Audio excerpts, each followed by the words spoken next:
El día que él me entregó las llaves del carro con una sonrisa boba diciéndome que ahora era mío, sentí un nudo en el pecho. No por emoción, sino por la certeza de que la última pieza de mi plan acababa de encajar. No siempre fui así. No nací con esta frialdad. Tampoco soñé con vengarme de alguien. Pero a veces la vida te empuja a dejar de ser buena para ser justa. Porque cuando has entregado todo, cuando te han visto arrastrarte, humillarte, amar con los ojos cerrados, y aún así te escupen en la cara, lo que queda ya no es dolor, es estrategia. Me llamo Natalia. Tengo 33 años, una hija de 8 que es mi mundo entero, y un pasado que aprendí a no contar tan fácilmente. Soy estilista, aunque hoy soy más que eso. Soy emprendedora, mujer libre, dueña de mi tiempo, de mi espacio y de mi historia. Pero hubo un tiempo, no tan lejano, en el que no era dueña de nada. Ni de mi salario, ni de mi autoestima, ni de mis decisiones.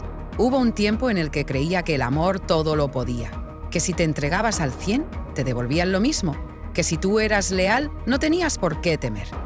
¡Qué ingenua! Vengo de un barrio popular de Puebla, de esos donde las paredes se escuchan y los secretos se gritan desde las azoteas. Desde adolescente trabajé en salones de belleza ajenos, aprendiendo a punta de errores, fregando el piso y escuchando las penas de otras mujeres mientras les cortaba el cabello. A los 25 ya tenía clientas fijas, a los 28 me creía lista para abrir mi propio espacio. Pero la vida no me dio tregua. Me embaracé de un hombre que desapareció cuando más lo necesitaba. Me quedé sola, con una niña en brazos y sin saber si pagar la renta o comer. Los años que siguieron fueron de sobrevivencia, no de vida. Hasta que conocí a Edgar. Lo conocí cuando menos lo buscaba en una plaza comercial mientras mi hija pedía una nieve de yogur. Él estaba en la fila del lado con una sonrisa exageradamente blanca y esa actitud de yo lo tengo todo bajo control, que reconozco, en su momento me pareció sexy. Se ofreció a pagar el helado de mi hija. Me reí y le dije que no era necesario. Me contestó que no era por mí, sino por la sonrisa de mi hija. Punto para él. Días después apareció en el salón donde trabajaba. Me vine a cortar el cabello con la mejor estilista de Puebla, dijo. Era hábil, muy hábil. Sabía qué decir, cómo mirar, cuándo tocarte el brazo con ternura sin pasarse de la línea. Me resistí al principio. No quería meter a otro hombre en mi caos. Pero él insistía. Llevaba flores, comida, ayuda. Jugaba con mi hija como si fuera suya. Se ofrecía a llevarla a la escuela cuando yo tenía citas de trabajo. Me decía que yo merecía descansar, que merecía un compañero. Y yo, agotada de cargar sola con el mundo, cedí. Así fue como Edgar se metió en mi vida. Y al principio, todo fue perfecto. Demasiado perfecto. Me sentí vista, valorada. No sabía que eso que estaba viviendo era apenas la introducción del infierno. Edgar tenía un trabajo libre. Eso decía, que le permitía moverse entre ciudades haciendo negocios. Nunca supe bien qué hacía. Siempre hablaba de emprendimientos, de contactos, de viajes a Guadalajara o Querétaro por reuniones express. Yo le creí, porque cuando estaba conmigo era todo lo que yo había soñado. Atento, detallista, protector. Se vino a vivir conmigo apenas a los 6 meses. Me dijo que estaba cansado de pagar renta en otro lado, que quería construir algo a mi lado. Y yo, ingenua, pensé que el universo finalmente me recompensaba. Lo invité a vivir a mi casa. Alquilada, claro, porque nunca había podido comprar una. Pero lo hice con el corazón abierto. Le di espacio. Le di todo. Meses después, me ayudó a renovar el contrato del carro que había sacado en leasing años atrás. Ponlo a tu nombre, me dijo. Tú lo usas más que yo. Además, así construyes historial para cuando quieras pedir un crédito para tu negocio. Me pareció noble, inteligente. Me pareció que pensaba en mi futuro. ¡Qué idiota fui! Al poco tiempo, me convenció de abrir una cuenta de ahorros para los dos.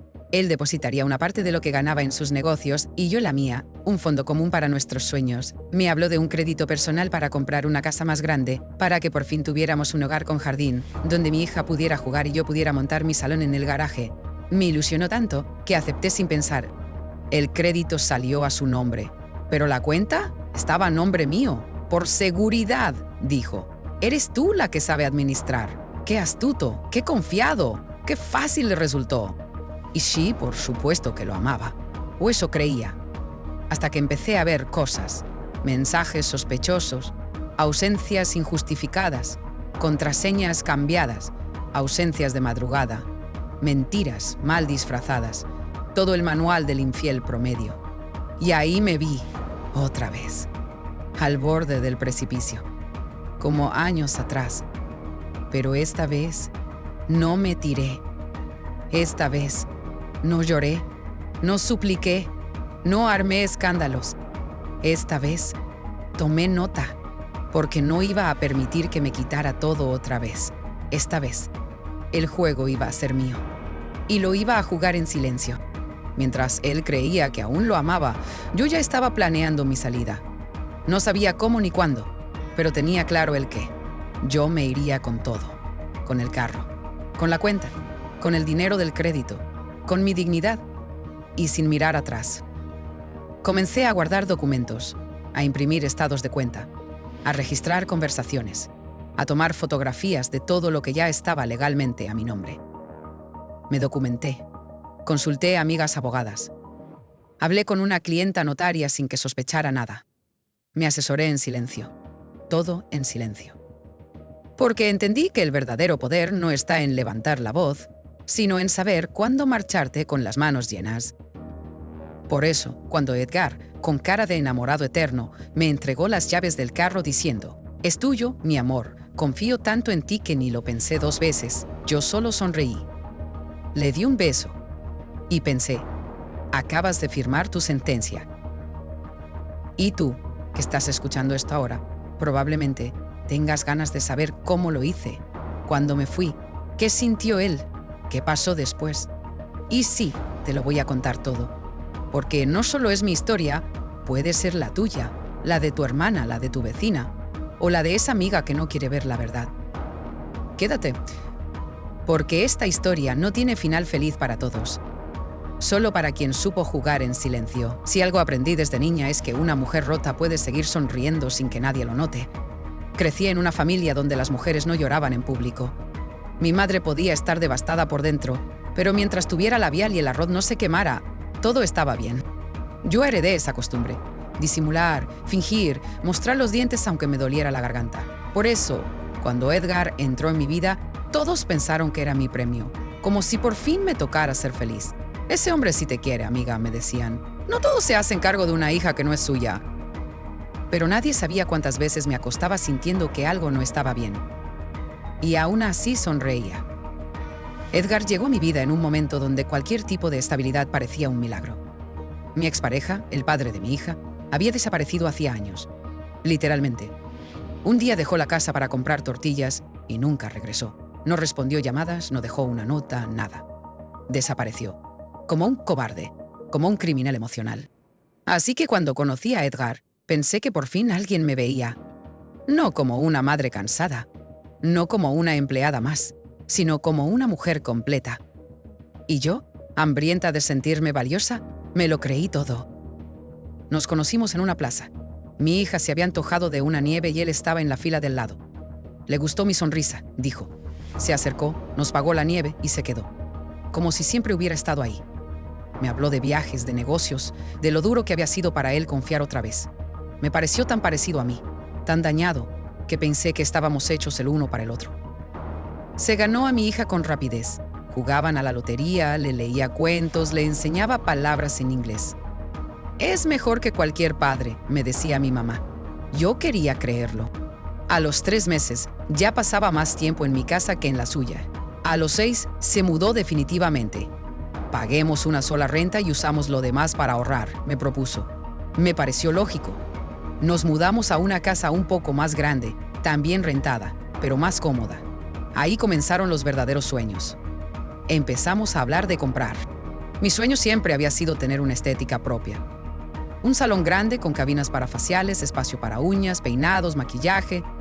Lo veía claro. Yo al frente. Mi hija creciendo en un ambiente alegre, rodeada de mujeres trabajadoras. Y Edgar lo impulsaba todo. «Tú mereces eso y más», me decía. «Vamos a hacerlo realidad». Para ahorrar, abrimos una cuenta común, pero a mi nombre. «Yo soy un desastre con el banco», decía. «Tú administras mejor». Y yo lo tomé como una muestra de confianza. Al poco tiempo, me propuso que pidiéramos un crédito personal a su nombre. Nada hipotecario, eso es una trampa del sistema. Con uno personal y efectivo hacemos más.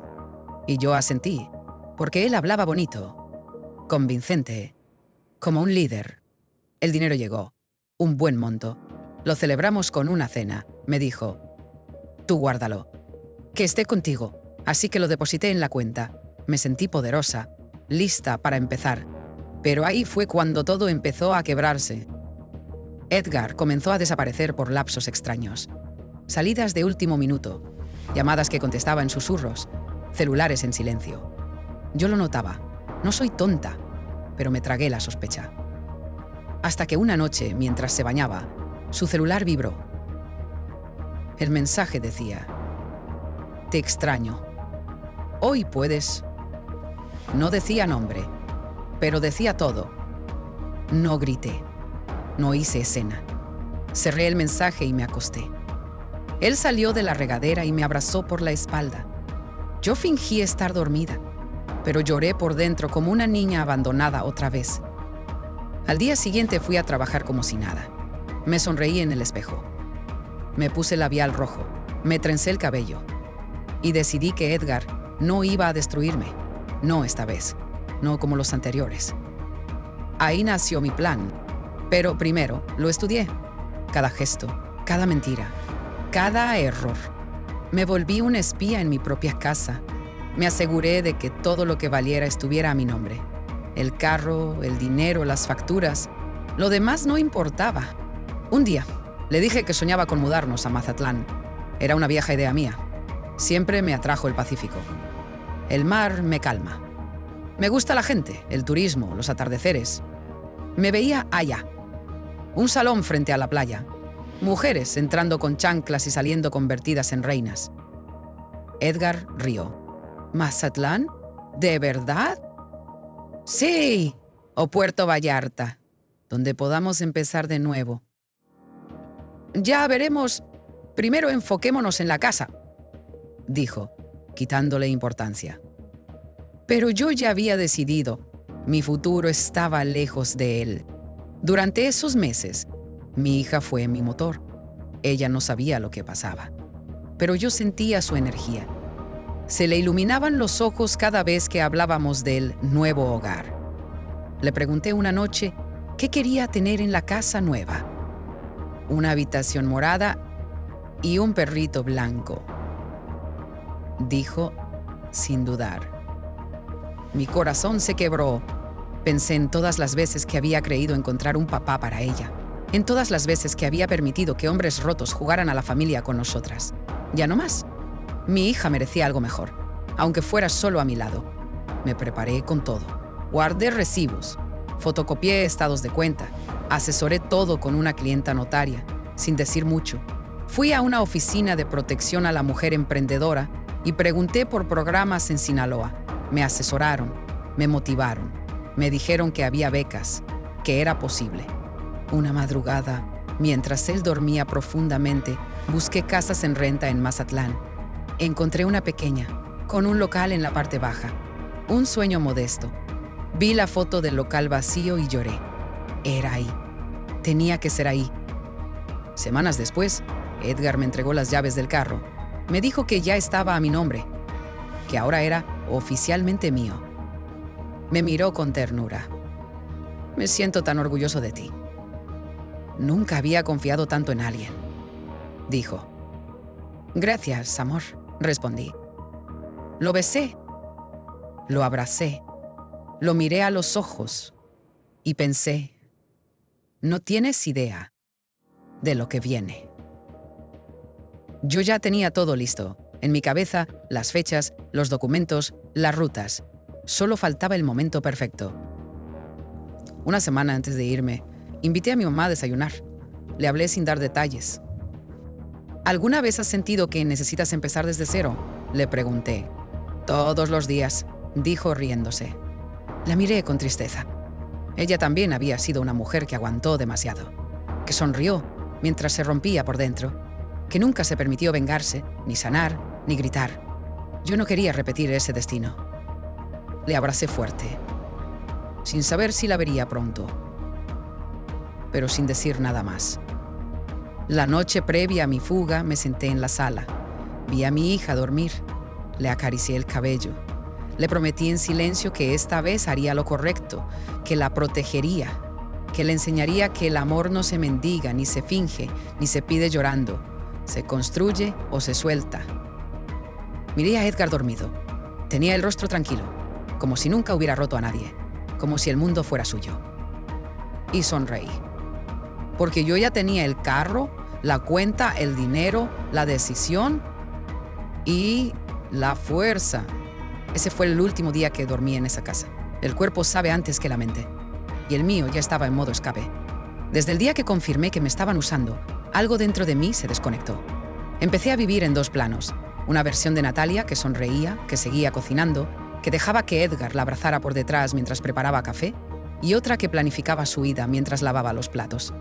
Durante el día, él hablaba de futuro. Por las noches, yo le sacaba copias a los documentos del carro. Guardaba tickets de compras en efectivo. Tomaba fotos al contrato de la cuenta de ahorro, al movimiento del crédito.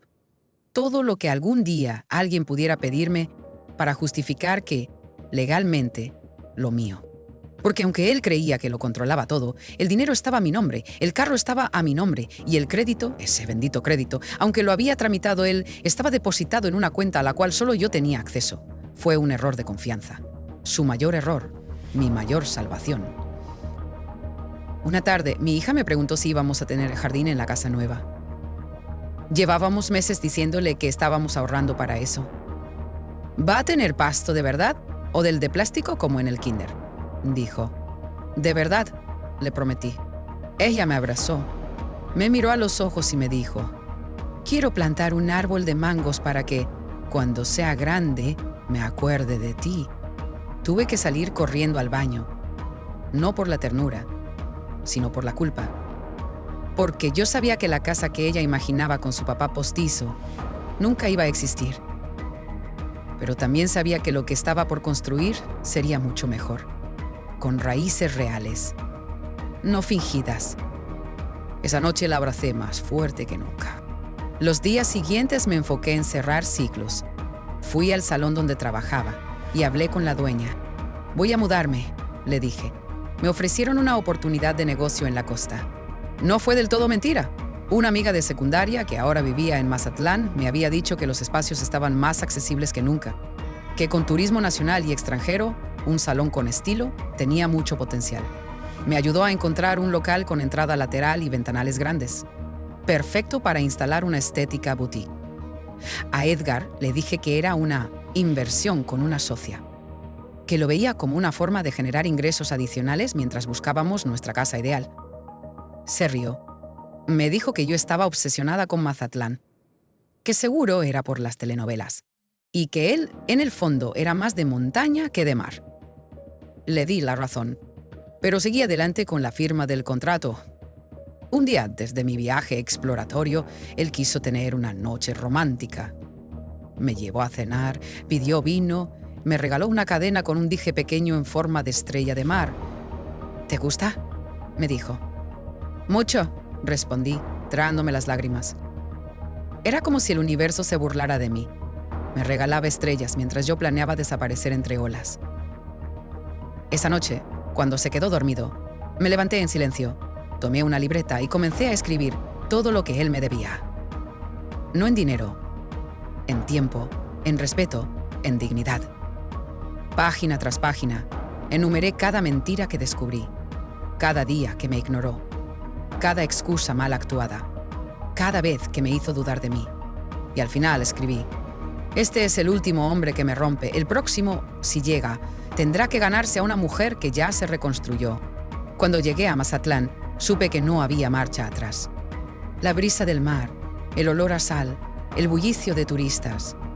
Todo me abrazó, como si ese fuera mi lugar desde el principio. Firmé el contrato del local. Deposité los primeros pagos. Comencé a comprar materiales. Sillas, espejo, lavacabezas. Todo en pagos chiquitos pero firmes. Todo con recibos. Todo con pruebas. También alquilé una casa pequeña cerca de la playa, con 2 cuartos, uno para mí, otro para mi hija, con paredes blancas y ventanas enormes, perfectas para empezar de nuevo. El día de la partida fue quirúrgico. Esperé a que Edgar saliera a una supuesta reunión. Sabía que estaría fuera al menos 3 horas. Ya lo había rastreado antes. Su reunión era con la misma mujer que le mandaba mensajes a escondidas. No me dolía.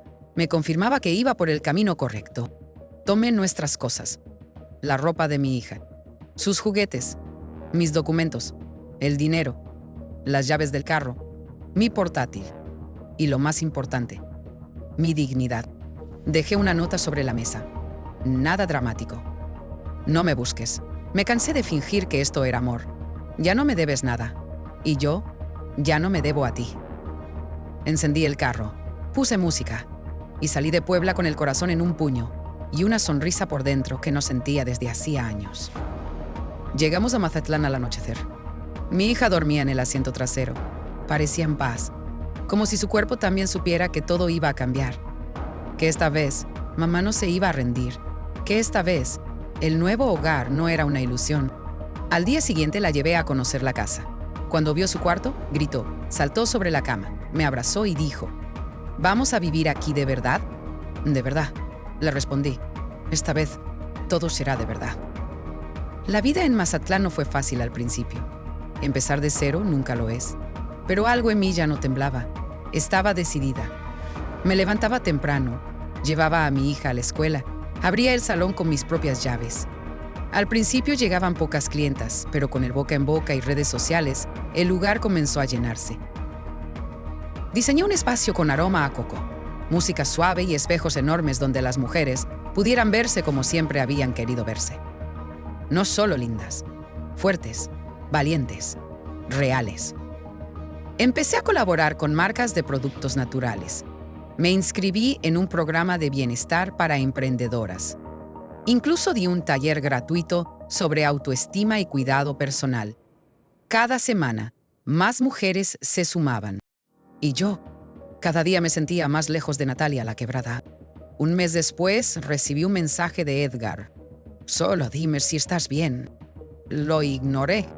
Me escribió de nuevo. No te voy a rogar. Solo quiero entender por qué hiciste esto. No respondí. A las semanas, su tono cambió. Eres una malagradecida. Te di todo. Me debes ese dinero. Me reí. Porque legalmente no me debía nada. Y emocionalmente yo ya le había pagado de sobra. Con cada noche que fingí amor. Con cada vez que dejé que me tocara mientras pensaba en huir. Con cada sonrisa que fingí para no despertar sospechas. El precio ya estaba saldado. Hoy han pasado 8 meses desde que me fui. El salón va bien. No soy rica, pero tengo lo que necesito. Una casa estable, un carro a mi nombre, una cuenta segura. Y sobre todo, una hija feliz que ya no me pregunta si ese señor va a volver. Un día, mientras paseábamos por el malecón, me dijo, «Mamá, ¿te puedo pedir algo de cumpleaños?» «Claro, dime». «¿Podemos plantar ese árbol de mangos aquí?» La abracé con fuerza. «Sí, mi amor. Este será nuestro hogar para siempre». A veces pienso en Edgar. Me imagino su cara cuando leyó mi nota. Su enojo, su incredulidad, su ego herido. Me lo imagino viendo el estado de cuenta vacío, pagando ese crédito personal solo, sin casa, sin carro, sin nadie. Y no me alegro, no me burlo, solo agradezco. Porque si no hubiera sido por su traición, yo jamás me habría atrevido a ser quien soy hoy. Una mujer que se fue con todo y que no miró atrás. No hay nada más peligroso que un recuerdo disfrazado de posibilidad. Semanas después de aquel encuentro en el café, comencé a reconstruirme de nuevo. No porque me hubiera roto de nuevo. No, sino porque había descubierto una nueva herida. La nostalgia de lo que nunca fue. Por fuera, mi vida seguía igual. El salón iba en ascenso. Las clientas aumentaban. Las reseñas eran positivas. Mi hija reía todos los días y ya no preguntaba por Edgar. Pero por dentro había un zumbido. Una parte de mí aún no había cerrado del todo, y lo supe cuando lo vi parado frente a mi local. Eran las 5:43 de la tarde. Estaba por cerrar. Había tenido un día agotador. 2 cortes de cabello, una sesión de mechas, una depilación de piernas y una clienta que lloró durante todo el tratamiento facial porque su esposo le había sido infiel. Y ahí, al otro lado del ventanal, estaba él, de pie, quieto, mirándome. Me temblaron las manos. Me ardió el estómago. Me invadió un odio que creí superado. Salí con paso firme. «¿Qué haces aquí?», dije sin rodeos. Él bajó la mirada. «Tenía que verte una última vez», murmuró. «¿Cómo supiste dónde encontrarme?». «Tu amiga, la publicista, la de redes». La rastreé. No fue difícil. «Tú no tienes derecho», le espeté. «No tienes derecho a seguir apareciendo». Pero lo que vino después me dejó sin aliento. «Natalia...». Vendí mi coche. Liquidé mis deudas. Cerré todo. Estoy aquí porque quiero empezar de nuevo contigo. Aquí, contigo, desde cero. Sentí que el piso se abría bajo mis pies. Edgar me contó que había perdido el empleo informal que tenía, que su reputación estaba dañada, que su familia no le hablaba, que se había ido quedando sin nada. «Ya no tengo nada que perder», dijo. «Solo quiero ayudarte. Quiero redimirme. Aunque no volvamos. Déjame barrer tu salón si hace falta. Quiero estar cerca». Lo miré, largo, en silencio, y por un momento, una voz interna me susurró: «Déjalo entrar». Quizá cambió. Quizá ahora sí entendió. Pero luego miré a mi hija a través del cristal. Estaba coloreando, ajena a todo, y recordé cómo ella me pedía dormir conmigo porque tenía miedo de que me fuera como su padre. Recordé cómo me abrazaba más fuerte cuando Edgar salía sin avisar. Recordé la noche que le juré que nunca más permitiría que alguien nos partiera a la mitad. Y supe la respuesta. «No, Edgar, no puedes volver». Él palideció. «Pero yo lo dejé todo por ti. Yo me lo quité todo por mí», le respondí. «¿Entonces ya no me amas?». «No sé si alguna vez te amé de verdad. Creo que amaba la idea de que alguien me salvara, pero me equivoqué, me salvé sola». Él me miró con una mezcla de rabia y desesperación. «¿Entonces este es el final? ¿Así?». «Sí, este es el final donde tú pagas tu crédito solo y yo pago mi paz en mensualidades de esfuerzo y silencio». «Eres una manipuladora», gritó. «Jugaste conmigo, te llevaste todo, hasta mi dignidad». «No, Edgar, tu dignidad te la llevaste tú solo el día que mentiste y jugaste con 2 mujeres al mismo tiempo. Yo te amaba y aún así me usaste. Entonces denúnciame, haz público todo, destrúyeme». Y ahí lo miré con compasión. «No necesito destruirte, tú ya lo estás haciendo solo». Me di la vuelta, entré al salón. Cerré la puerta, le eché seguro y me desplomé. Lloré. Lloré con una fuerza que no sabía que tenía. Lloré años de aguantar. Lloré por cada vez que me hice pequeña para que otro se sintiera grande. Lloré por cada te amo que dije sin recibirlo de vuelta. Lloré por mí, por mi hija, por mi madre, por todas las mujeres que han tenido que fingir que no pasa nada mientras se les desangra el alma. Al día siguiente, alguien tocó la puerta del salón. Era un cliente nuevo, alto, moreno, con acento norteño. Quería un corte para una boda. «¿Y cómo supo de nosotros?», pregunté. «Vi una reseña en TikTok. Una chica dijo que la dueña de este lugar se fue con todo lo que merecía y lo convirtió en belleza». Sonreí. Esa frase era mía. Una clienta debió haberla repetido. Y entendí que sin buscarlo, mi historia estaba inspirando a otras. Esa noche, me senté en la terraza de mi casa. Miré el mar. Pensé en lo mucho que había cambiado, en cómo una mujer sin nada había logrado levantarlo todo, y no gracias a un hombre, ni a un préstamo, ni a la suerte, sino por decisión, por valentía, por coraje y por amor. Amor propio. Porque el clímax de mi historia no fue fugarme. Fue quedarme firme frente al pasado. Fue decirle no con el corazón en la mano, pero los pies firmes. Fue soltar, aunque una parte quisiera sostener. Ese fue mi verdadero acto de libertad. Hay silencios que gritan más que cualquier reclamo, y el mío fue uno de ellos. Después de aquella última vez en que Edgar vino a buscarme al salón, no volvió a aparecer.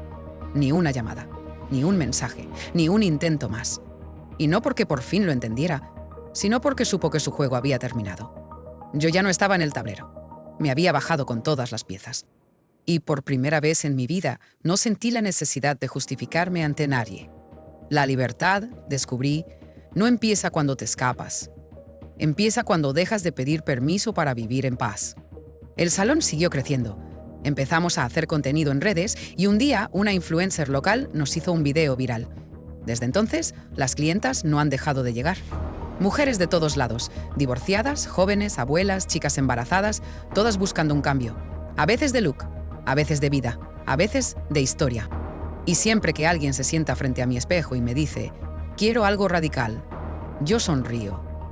Porque sé que no solo quieren un corte, quieren cortarse el miedo, el pasado, el ciclo que duele. Y yo las entiendo, porque yo también lo hice. Con tijeras emocionales. Mi hija ya no pregunta por él, no lo menciona, no lo nombra. Y si alguna vez lo recuerda, no lo dice.